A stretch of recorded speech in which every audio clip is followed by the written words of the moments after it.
Film की शुरुआत Alice से होती है, जो बेहद खूबसूरत है और पेरिस में रहती है और उसको इस बात का पता भी नहीं होता कि पुलिस उसका पीछा कर रही है, क्योंकि एलिस एक अपराधी की प्रेमिका है जो गायब हो गया है और इसलिए पुलिस उसका पीछा कर रही है। एलिस के प्रेमी का नाम होता है पियर्स। पियर्स एक तरह का ठग है, उस पर सरकार का 700 मिलियन पाउंड से भी ज्यादा टैक्स बकाया है। पियर्स के बारे में अफवाह है कि उसने अपनी पहचान छिपाने के लिए प्लास्टिक सर्जरी करवाई है और अभी तक कोई नहीं जानता कि वो कैसे दिखता है। वहीं पियर्स का पीछा सो नाम का एक गैंगस्टर भी कर रहा है, जिसने पियर्स से 2 मिलियन पाउंड से भी ज्यादा रकम चुराई थी। हर कोई पियर्स को पकड़ना चाहता है, इसलिए वे इस उम्मीद में एलिस का पीछा करते हैं कि उसे पकड़ने पर पियर्स उन्हें मिल जाएगा। पेरिस में रहते हुए एलिस को पियर्स से एक संदेश मिलता है, जो एलिस को ट्रेन पकड़कर वेनिस इटली जाने के लिए कहता है और रास्ते में उसे एक आदमी को भी साथ लेकर जाना है और ऐसा दिखाना है कि वह आदमी पियर्स है, ताकि पुलिस और सो का ध्यान भटक जाए। बाद में एलिस उस संदेश को पढ़कर उसे जला देती है और फिर एलिस ऐसा ही करती है और ट्रेन में चढ़ती है और फ्रैंक नाम का एक आदमी को उठाती है। फ्रैंक यूरोप में छुट्टी पर आया था, जो कि एक मैथ टीचर है, लेकिन जब खूबसूरत एलिस उसे साथ चलने के लिए कहती है तो वो आदमी इनकार नहीं कर सकता। फिर वे दोनों वेनिस पहुंचते हैं और एलिस उस होटल में चेकिंग करती है जहां उसे निर्देश दिए गए थे। वहां उसे सो से एक नए निर्देश मिलते हैं।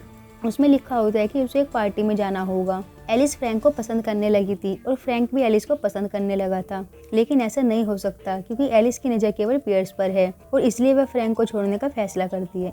और फिर सो के आदमी उन दोनों का पीछा करते हैं, लेकिन फ्रैंक उनका पीछा करने से बच निकलता है। एलिस और फ्रैंक एक बार फिर मिलते हैं और इस बार वे एक साथ समय बिताना शुरू करते हैं और एक रोमांटिक रिश्ता बना रहे हैं। वहीं पर नहरों के पास पुलिस और सो के आदमी उन दोनों का पीछा करते हैं, लेकिन वे उन दोनों से बच निकलते हैं।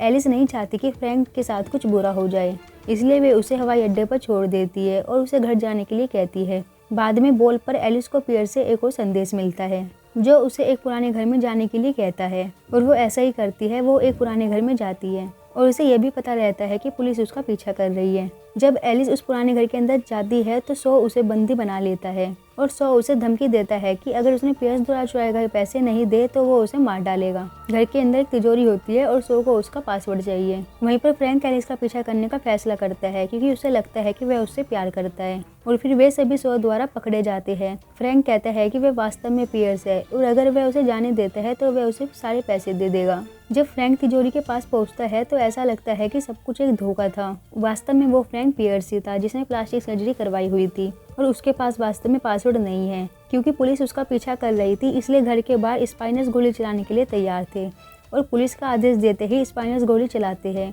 जिससे सो और उसके सभी लोग मर जाते हैं। बाद में फ्रैंक और एलिस एक दूसरे के लिए अपनी भावनाओं को व्यक्त करते हैं, लेकिन एलिस बहुत ही स्पष्ट है कि वह वास्तव में पियर्स से ही प्यार करती है और उसके प्रति वफादार है।